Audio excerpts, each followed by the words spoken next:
Welcome to The Critique. Today we're breaking down a high-energy commentary on the Epstein files, a piece that mixes reaction humor with some pretty deep conspiracy theories. It covers everything from global elites to Trump and Clinton, all with this undercurrent of systemic corruption. Right. I'm joined by my co-host, and we're just going to dive straight into the feed. Let's do it. So, the first thing that really jumps out is the struggle to maintain a coherent narrative. The whole piece finds it hard to keep the audience oriented. Because it's a real-time reaction, right? It's just following along. Exactly. Which, leads to this kind of chaotic structure. You're jumping wildly between these totally disparate topics. 1 second, it's about Epstein being alive because of his ear shape. And the next, it's Bill Gates and a condom challenge. Then suddenly you're on to Peter Attia's book, then back to Steve Bannon's PR advice. And there are no real transitions between them. None. It's a total stream of consciousness, and it makes it so hard for the audience to, hold on to the core argument.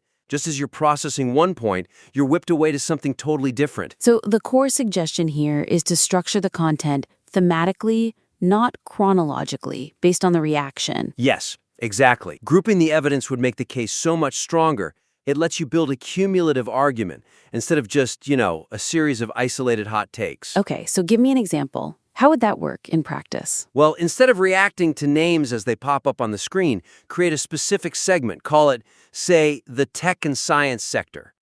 So you'd lump all those guys together. You'd group the Bill Gates emails about the condom grant, which is fascinatingly bizarre detail by the way. It really is. And you put it right alongside the Peter Attia correspondence, the fresh shipments and the medical advice. So you're painting a single cohesive picture of how that whole world, the scientific community, interacted with Epstein. Right, instead of scattering those puzzle pieces across a 20-minute video. And you could do the same for the political side. Absolutely. Create another segment. Political maneuvering. Okay. And that's where you put Ehud Barak, Netanyahu, the Steve Bannon emails about rehabilitating the monster. And the whole Trump versus Clinton thing. All of it. By clustering those, you let the audience compare the political strategies directly. You can see the playbook. And finally, what about the really out there stuff, the Epstein is alive theory? That gets its own segment at the very end. Call it alternative theory. So you quarantine it. You have to. Because if you weave that, the nose shape, the ear analysis, into the actual document analysis, you just dilute the factual impact of the email. You risk the audience treating a verified email with the same skepticism they apply to a body double theory. That makes a lot of sense, but let me push back a little. Is there a risk that by over-organizing, you lose that raw, authentic reaction energy? I mean, the audience for this seems to enjoy that let's play style, the feeling of discovery. That's a valid concern, for sure. We don't want to turn this into an academic lecture. Right. But I think you can keep the energy while just, respecting the audience's ability to follow along. It's about signposting. So you can still react in real time, but maybe in the edit. Exactly. In the edit, you can pause the source video and just say to the audience, okay, that's the political side. Now let's look at the doctors. You keep the wow, look at this energy, but you just arrange the wows so they tell a coherent story. Okay, building on that, what if we think about it like an investigator building a case? The host calls this a truth nuke. Right. If you're dropping a nuke, you want the blast radius to be calculated, not just random. For example, the connection between the condom challenge and the alleged affair. Is that fully established? It feels like a bit of a sudden jump. It is a sudden jump. The host laughs about the condoms, but doesn't quite connect the dots on why it's so damning in the context of a blackmail operation. He could really bolster that by explicitly stating why those two facts, the grant and the affair, contradict the official narrative before he starts mocking them. Yes, it turns what feels like a cheap laugh into some really biting satire about the public image these powerful people try to create. It's about guiding the viewer to the punchline with evidence. Yeah, I see that. Precisely. It maximizes the iron. All right, let's move on. The next big area is vocabulary and tone. Okay. The use of this very specific internet subculture slang and inflammatory language, it just severely limits the reach and the credibility of the whole analysis. So we're talking about words like retard, goyim, woke fucks. Yes, and NPCs. The weakness here is that this language creates a massive barrier to entry. It frames the entire thing as like internet drama from a 4chan thread. Not serious geopolitical commentary. Not at all. And that completely undermines the gravity of the actual evidence he's presenting. The court documents, the flight logs. When you're talking about human trafficking and you're using that kind of slang, it just trivializes the victim. It signals to a general audience that this isn't for you. It puts a ceiling on the impact. A very low ceiling. So the suggestion here is to elevate the vocabulary to match the seriousness of the subject, but without losing that unique, edgy voice. You can still be angry and funny, just More precise. be more precise. For example, when you're discussing Peter Attia's email about not telling anyone about the life Epstein leads, don't just call him a sicko. Right. Use terms like ethical breach or professional negligence or even complicit. That frames him not just as a generic bad guy, but as a licensed professional who violated his oath. It's a much more damaging accusation. And what about the term goyim?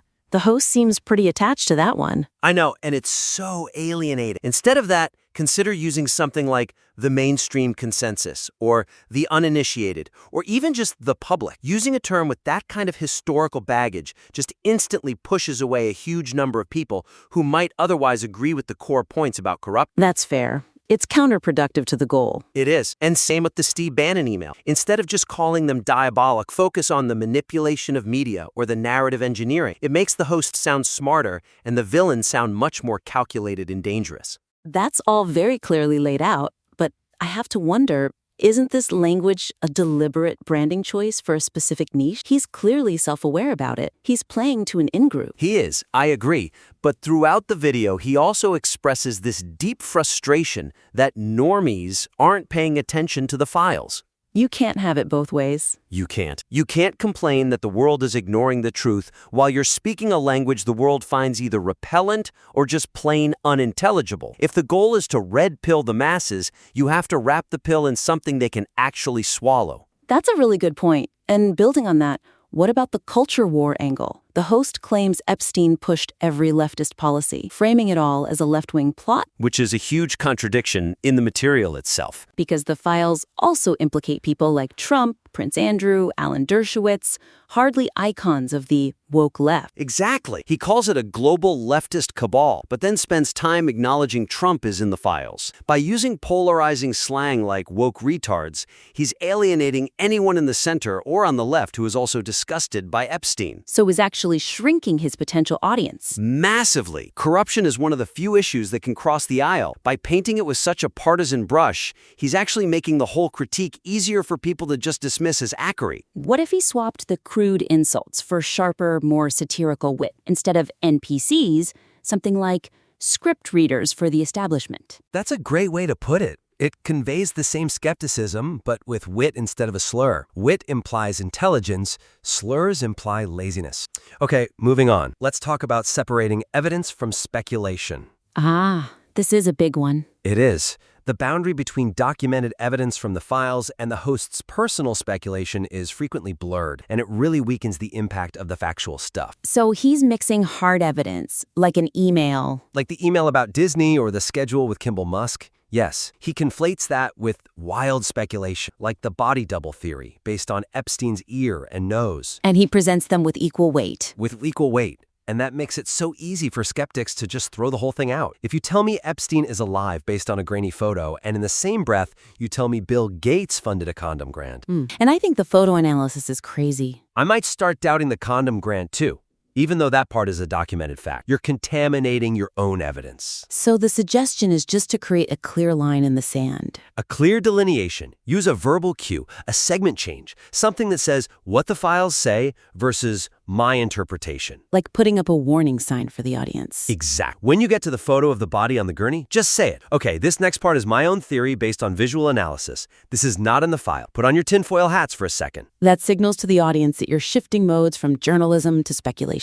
And it builds trust. Same with the Peter Attia fresh shipment email. He should clearly distinguish between the actual text of the email and his interpretation. He says he definitely had STD guys, in my opinion. That's fine, but label it as opinion. Separate the solid legal critique from the more speculative theory. That's fascinating. And it makes me think, does mixing the two actually damage that truth nuke brand he's going for? If a nuke contains duds, the whole thing just feels less explosive. Precisely. Credibility is currency. Every time you present a weak speculation as a hard fact, you spend some of that currency. Eventually, you go broke, and nobody listens even when you're holding a real smoking gun. Okay, but what about the parts where he admits he doesn't know something? Like with the Kimball Musk section, he says he can't figure out who Jennifer is. I actually think that's a huge strength. Me too. Could acknowledging what is unknown actually strengthen the credibility of what is known? Absolutely. When he says, I don't know who this is, but here's the email, it shows he isn't just making things up to fit his narrative. He should lean into that more. That triangulation of, here's what we know, here's what's redacted, and here's what I suspect, makes the whole argument feel much more robust and honest. Yeah, that makes sense. It's about being an honest broker. Which brings us to our final point, the so what question. The synthesis. The synthesis. The commentary identifies so many individual bad actors, but it really stops short of building a cohesive, systemic critique beyond just, they are all evil. It relies on that catch-all globalist leftist cabal explanation. Right. He lists all these names, Branson, Gates, Woody Allen, but that simple label just ignores the complexities of why all these different people were interacting with Epstein. Especially when some of them, like Steve Bannon or Trump, are not traditional leftists at all. It fails completely to explain why Bannon, a right-wing strategist, was advising Epstein on how to humanize the monster. It doesn't explain Trump's presence in the law. If your theory contradicts your own data, the theory needs work. So the suggestion is to move beyond the easy partisan labels? Move to a structural critique of power dynamics, of mutual protection. Instead of blaming woke ideology, analyze those Bannon emails to show how PR strategies are used to protect powerful people regardless of their politics. Show the mechanics of it. Show the mechanic. When you're talking about the FBI's failure to investigate, link it to the specific legal mechanisms he mentions, like the non-prosecution agreement. Instead of just saying, the FBI is compromised, explain how they were compromised. And connect the geopolitical stuff like Ehud Barak or the Turkey earthquake trafficking allegations to a broader theme. A broader theme of geopolitical leverage. The host touches on this when he says Epstein was an agent, but then he just retreats back to woke propaganda. The much stronger argument is that Epstein was an intelligence asset used to control powerful people through regardless of their politics. That's the theory that explains everyone in the book, from the scientists to the president. I see what you're getting at. But is there a risk that focusing so much on the cabal narrative, even a nonpartisan one, obscures the simpler, more proven motive? Which is? Blackmail, plain and simple. The host even quotes Howard Lutnick calling Epstein the greatest blackmailer ever. Couldn't that be the central thesis? That's a brilliant pivot. Yes. That fear, not shared ideology, is the binding force. If the thesis is blackmail runs the world, then Bannon, Gates, and Barack all fit into the theory perfect. You don't need to force them into a leftist box that doesn't fit. It unifies the whole thing. It transforms it from a partisan rant into a universal expose on power. Exactly. And building on that, what about the conclusion? He ends by just saying, stay weird. After all that intense material, it feels a bit passive? It does. It feels like a letdown. He could offer a much more concrete call to action or prediction. Based on the data he just presented, yes.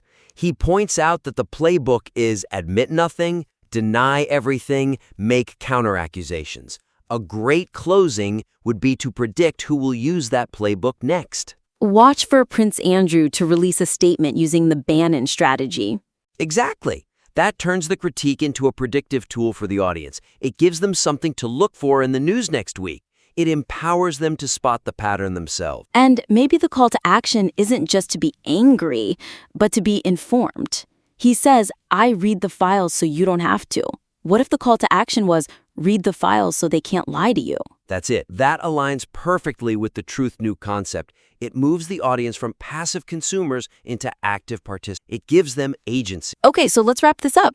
Let's recap the main actionable points for our listeners. First, reorganize the script around themes. Create distinct buckets for tech, politics, and alternative theories instead of reacting chronologically. That avoids the whiplash and helps build a stronger case. Second, elevate the vocabulary. Swap out the alienating slang for more precise, hard-hitting terms. It respects the gravity of the subject and expands your audience. It's about maximizing impact. Third, clearly separate the hard evidence from your personal speculation. Use verbal cues so the audience knows when you're reading an email versus when you're theorizing about body double. Protect your credibility. And finally, develop that systemic critique. Move beyond partisan labels and use that greatest blackmailer quote as your anchor. To explain how power, not politics, is the real story. Exactly. That creates a much more powerful and universal argument. We would love to see how you implement these changes. Please submit your work back in again for more feedback. That's all for this critique. Keep writing and keep improving.